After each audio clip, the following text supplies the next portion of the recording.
ነው ከመጀመሪያው ጀምሬ ልጀምርልሽ 2010 ነው ወደ ስደት የወጣሁኝ እና 2012 ላይ ለወንድሜ ሙሉ ውክልና ሰጠሁት በኤምባሲ። እሺ የት ሀገር ነሽ? ሳውዝ አፍሪካ። ኦኬ። እዛ እኔ እየሰራው በየጊዜው ራሴ አካውንት ላይ ነው የማስገባው። እሺ እሱ ውክልና አለው እና 2012 ላይ ነው ውክልናውን የላኩለት።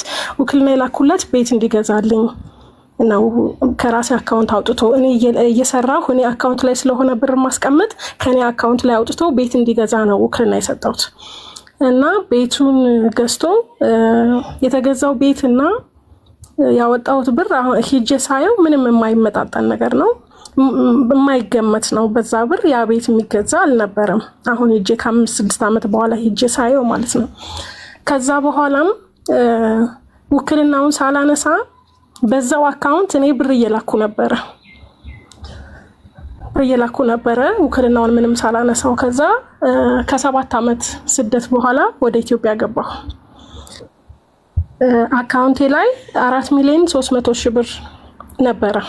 እሱ አዲስ አበባ መጥቷል። ክፍለ ሀገር ነበር በፊት የሚሰራ የሚኖርም ክፍለ ሀገር ነበር። ከዛ ግን አዲስ አበባ መጥቶ የግራናይትና ሴራሚክ ሱቅ ከፍቶ እዛ እየኖረ ነው።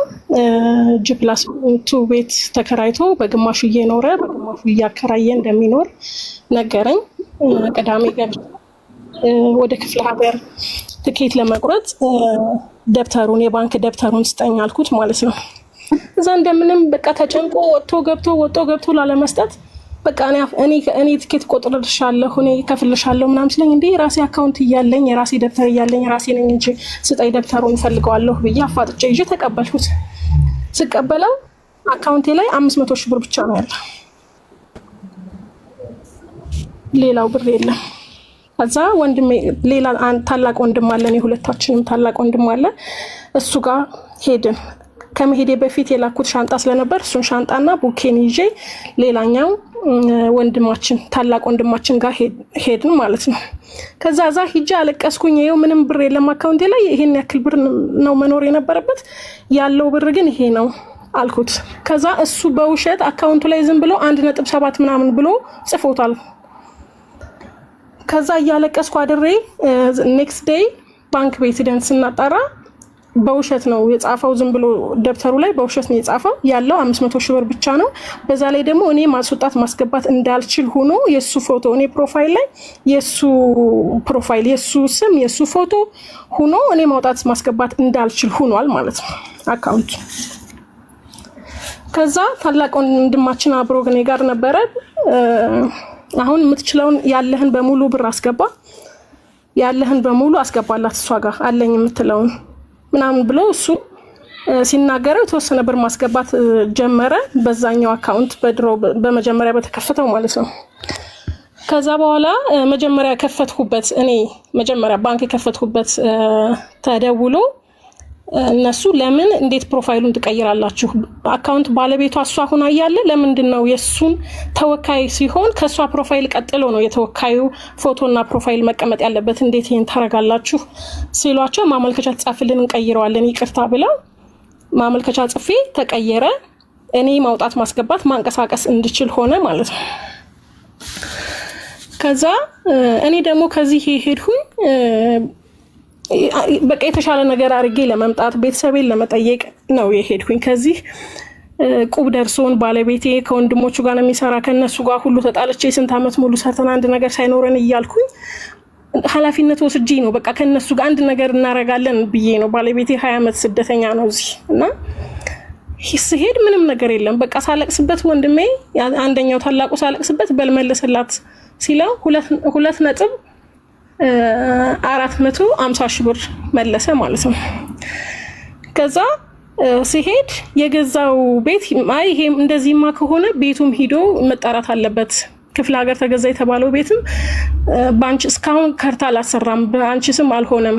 ስለዚህ ሜቢ ሽጦትም ሊሆን ይችላል ሌላም ነገር አድርጎ ስለሚሆን ሂጅና ቼክ አድርጊ ሲለኝ ታላቁ ሄድኩኝ ሙሉ ብሩን ሳልቀበል ማለት ነው። የለኝም አለ በቃ የለኝም ብሎ እምቢ አለ። ከዛ ሂጄ ሲሄድ ሚስቱ ነች ወረቀቱን የያዘችው ዶክመንቶችን እንዳለ ስጭኝ ብላ ተሳደበች። ከዛ ታላቁ ደውሎ እናታችን ጋር እንድታስቀምጥ ዶክመንቶቹን ነገራት። አስቀመጠች። ሄጄ ሳየው ካርታ በእኔ ስም አልተሰራም፣ በሱ ስም ነው የተዋዋሉት። በሱ ስም ብቻ ተዋውለዋል። ተወካይ እንደሆነ ብቻ ሆኖ ተዋውለዋል ማለት ነው። እዛ ቤቱን ተገዛ የተባለውን ቤት ፈልጌ ያገኘሁት፣ ካርታውን አሰራሁ። ተመልሼ በሱ ጓደኞች በታላቅ ወንድሜም የአክስቴ አጎት ልጅን ቤተሰብ ሰብስቤ አስጠየቅኩ ገንዘቡን እንዲመልስልኝ። እምቢ አለ። በቃ የለኝም በቃ ያለኝን መልሻለሁ፣ ሌላውን እየሰራሁበት ነው፣ የለኝም አለ ማለት ነው። ከዛ ሁሉም ቤተሰብ በቃ ሁሉም ሰው ነው የጠየቀው። እናቴ እያለቀሰች እንዴት አንተ የእህትህን አደራ የታናሽ የእህትህን አደራ ለምንድነው እንደዚህ የምታረግ? እኔ በህይወት እያለሁ እንዴት ይሆናል ምናምን ብላ ስትጠይቀው እሷንም ዘጋት። ስልክም አያነሳላትም። በቃ ሙሉ ቤተሰቡን ዘጋ። አንደኛውን ታላቁን ወንድሜን ብቻ ነው የሚያወራ። እሱ አዲስ አበባ ነው የሚኖር፣ አስኮ አካባቢ ነው የሚኖር፣ 4 ኪሎ ነው የሚሰራ። እሱን ብቻ ነው የሚያናገረው፣ ለሱ ብቻ ነው መልስ የሚሰጥ። መልስ ሲለውም የሚመልስ ለሱ ብቻ ነው። ሌሎችን የለኝም አላቅም ነው የሚላቸው። ከዛ በኋላ እኔ ጊዜ ደረሰ፣ መመለሻዬ ሲደርስ ሲጠየቅ እሱ በቃ በ6 ወር ውስጥ ቤት አለኝ፣ ቤቴንም እሸጣለሁ፣ እዚህም እየሰራው ነው፣ ቢዝነሱ ጥሩ ነው፣ በ6 ወር ውስጥ መልስላታለሁ አለ። እኔም ጊዜ ከሚቃጠል ብዬ ተመልሼ ወደዚህ መጣው ማለት ነው። ኦልሞስት 2 ዓመት ሊሆነው ነው አሁን። በፌስቡክም በምንም በሙሉ ሶሻል ሚዲያ ብሎክ አድርጎኛል። እንኳን ሊመልስልኝ ሚስቱም እሱም ብሎክ አድርገውኛል። እና እኔ የምፈልገው ፍትህ ነው የምፈልገው። በዚህ ምክንያት እኔ ህይወቴ በጣም ተናግቷል። እዚህ ሰላማዊ ህይወት አይደለም እየኖርኩ ያለሁት። ወስደሽ ለወንድምሽ ሰጠሽ፣ ወስደሽ እንደዚህ አረግሽ እየተባልኩ ማለት ነው። አብይ ማን ነው ወስደሽ ለወንድምሽ ሰጠሽ የሚልሽ? የባለቤቴ ወንድሞች። ያሳዝናል በጣም። እና ታዲያ ስለዚህ አሁን እንዴት ነው እኛ ፍትህ የምንጠይቀው? ወንድምሽን ጠርተን የምንጠይቀው?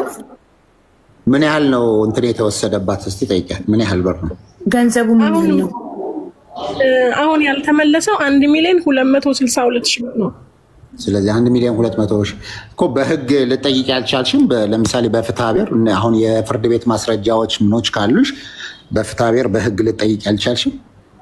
እኔ የዛኔ በቃ በ6 ወር ውስጥ የሚመልስልኝ መሰለኝ። በቃ በ6 ወር ውስጥ መልሳለሁ ምናምን ሲል በ6 ወር ውስጥ የሚመልስልኝ ቤት አለው እዚህ ግራናይት እና ሴራሚክ ቤት እየሰራ ነው። አያት አካባቢ አዲስ አበባ ሱቅ አለው፣ ይመልስልኛል ብዬ ነው ያሰብኩኝ። ስለዚህ ከዛ በኋላ በህግ በጠበቃ አድርገሽ ለምሳሌ ቀላል ነው። ህግም አሁን ፍትሐ ብሔር ጉዳይ በአንድ ባጭር ጊዜ ውስጥ አድርጎ ያን ነገር ይሄ ተወስዶብኛል ይህን ተወስዶብኛል ብለሽ ለምሳሌ ወደ ህግ ብትወስጂው፣ ምክንያቱም የባንክ ቤት ማስረጃ አለሽ ገንዘቡን አውጥቶ በዚህ በቃ ውክልና የሰጠሽበትና የባንክ ትራንዛክሽኖችሽ አሉ። እነዚህ ሂደቶችሽ ካሉ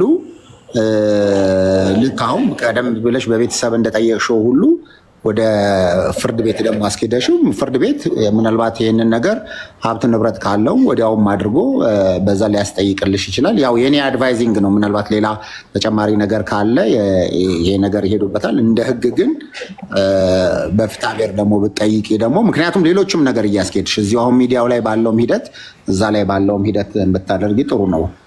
ዝም ብዬ ያው ሰምቼ ማለፍ ስላልቻልኩ እውነት ነው።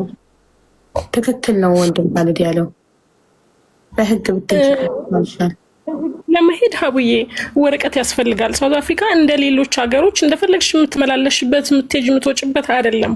በተለይ አሁን ያለው ነገር ደግሞ በጣም ከባድ ነው እና መሄድ አልችልም። አሁን ዛሬ ተነስቼ ሄድኩ ብል መሄድ አይጠበቅብሽም። ይኸውልሽ ምንድነው መሰለሽ ካለሽበት ቦታ ሆነሽ ከኢትዮጵያ ኤምባሲ እዚህ ላለ ለጠበቃ ውክልና መስጠት ትችያለሽ። ስለዚህ ውክልና ሰጥተሽ ምናልባት በቂ ጠበቆች ልናገኝሽ እንችላለን። እዚህ ሶሻል ሚዲያ ላይ የሚሰሩ ጠበቆች አሉ፣ የህግ ባለሙያዎች አሉ። ለእነሱ ሰጥተሽ ምን ያህል ያስኬድሻል? ምናልባት እስካሁን 2 ዓመት እንኳን የሄድሽበትን ሂደት አሁን በትክክል በቃ ከዚህ በኋላ ሚዲያ ላይ እንደወጣሽው ሁሉ በህግ መጠየቅ እችላለሁ የሚለውን የቤተሰብ እንትንነትን አልፈሽ ማድረግ ከቻልሽ መምጣት አይጠበቅበሽም። እዛው ባለሽበት ሆነሽ ውክልና ሰጥተሽ ጠበቃው ከዛ በኋላ ዶክሜንቶችን ከየት እንደሚያገኝ በእንትንም የምንድነው የባንክ ቤት ዶክሜንቶችሽ ምናምን በፍርድ ቤት ትዕዛዝ ማስወጣት ይችላሉ። ዋናው አንቺ ጠበቃ ካገኘሽ በራስሽ የምታውቂው ካለ በቤተሰብ በኩል አፈላልገሽ፣ ለበዚያም ደግሞ እኛም ሰጀስት አድርገንልሽ እዚሁም ሶሻል ሚዲያ ላይ የሚታወቁም ስላሉ እነሱን አድርገሽ ማድረግ ትችያለሽ። እሺ ፕሊስ በቃ ጠበቃ አገናኝ ነው። ምንም የማውቀው ጠበቃ የለም። በቃ የምሄድበት ግራ ሲገባኝ ነው ሀቡ ጋር የመጣሁኝ። በቃ እኔ እንጃ በቃ እኔ በቃ በጣም ነው የከበደኝ። እዚህም ሰላም አጣሁኝ፣ ቤተሰብነቱንም አጣሁኝ፣ እዚህም ሰላም አጣሁ። በቃ በእናት ልጅ መከዳት በጣም ከባድ ነው። ወንድምነቱንም ገንዘቡንም ማጣት፣ በዛ ላይ እዚህ ደግሞ ህይወቴ መበጥበጡ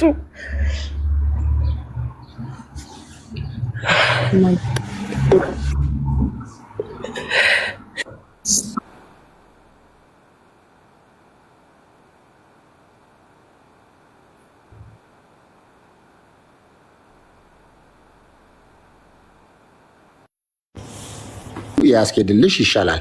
የሚዲያው ነገር ላይ ዞሮ ዞሮ ቤተሰብና እህትና ወንድም ላይ ጥላ ይጥላል። ምክንያቱም የስም ማጥፋቶች የተለያዩ ነገሮች እንዲያደርገውብሽ ምናልባት ግለሰብ ድጋሚ መገናኘት ማትፈልጊው እንኳን ቢሆን ያንን ያደርጋል። ግን በሽምግልናም በተለያየ መንገድ መሞከርና ራሱም ደግሞ ፍርድ ቤትም ወደ ሌላ ነገር ከመሄዱ በፊት ሽምግልናም ጠርቶ በተለያዩ ሰዎችም የማስጠየቅ የሚሄድ ፕሮሰስ ስለሚኖር ያ ይኖራል። የምችለውን ነገር እኔም ላግዝሽ እችላለሁ። እዚሁ እኔ ላይ ባዮ ላይ ዋትሳፕ ቁጥሬ አለ። ስለዚህ እሱን ሙሰጂና የምንችለውን ነገር እናደርግልሻለን። የወንድም ካልድን ቁጥር ባዮ ላይ ታገኛለሽ፣ ፕሮፋይል ላይ አለልሽ። እሺ። እና ምክንያቱም አደጋው ምንድን ነው መሰለሽ፣ የሚዲያው ነገር ተመልሰሽ በቃ አሁን ተቆራርጠሽ አይንህ ላፈር እንዳቀብረኝ እንዳልቀብርህ ብለሽ የምትለያየው ሰው ሲሆን ይሆናል። ግን ያው በህግ ከሆነ ማንኛውም ሰው ከወላጅ እናትን በውርስ ይጣላል፣ በቤተሰብ ባልና ሚስት በውርስ ይጣላል። ከዛው ህግ ነው የሚዳኘው። ስለዚህ ህግ ሄዶ ያንን ነገር እንዴት ማስኬድ እንዳለበት እስከ ሁሉ ነገር ያደርጋል። የህግ ባለሙያም ጋር ምናልባትም ዋትሳፕ ኋላ ላይ ከደውዬልሽ ጠበቆች እንትን አድርገን በዛው እንትን ላይ ምንድነው ስሙ እንትን አድርገን አንድ ላይ ግሩፕ አድርገን አብረን አውርተን ከዛ በኋላ የምትፈልጊውን ነገር እናደርጋለን። እኔ እንደ ወንድም መክርሽ ያን ነው። አትሊስት ወንድምነቱን አታጭም። ከዛ በኋላ ገንዘቡን ብታረጊ፣ ምክንያቱም ህግ ነው በቃ ከዛ በኋላ የሚያስገድለው እንጂ እዚህ ሶሻል ሚዲያ ላይ እንዳለው አይንህ ላፈር የሚያባብል ነገር ደረጃ እንዳትሄዱ ነው። ኧረ እሱ ሲጀመር ምንም ትዝ አልለውም። የኔ ነገር ለአንቺ እኮ አሁን ቅድም አልሽው እኮ ወንድምነቱንም አጥቼ ገንዘቡንም አጥቼ ስላልሽ ሁለት እንዳትከስሪ ቢያንስ እንኳን ህግ ሲሆን ምንም እንትን አይሆንብሽም። እና በቃ ስልኬን እዚሁ ላይ ታገኛለሽ።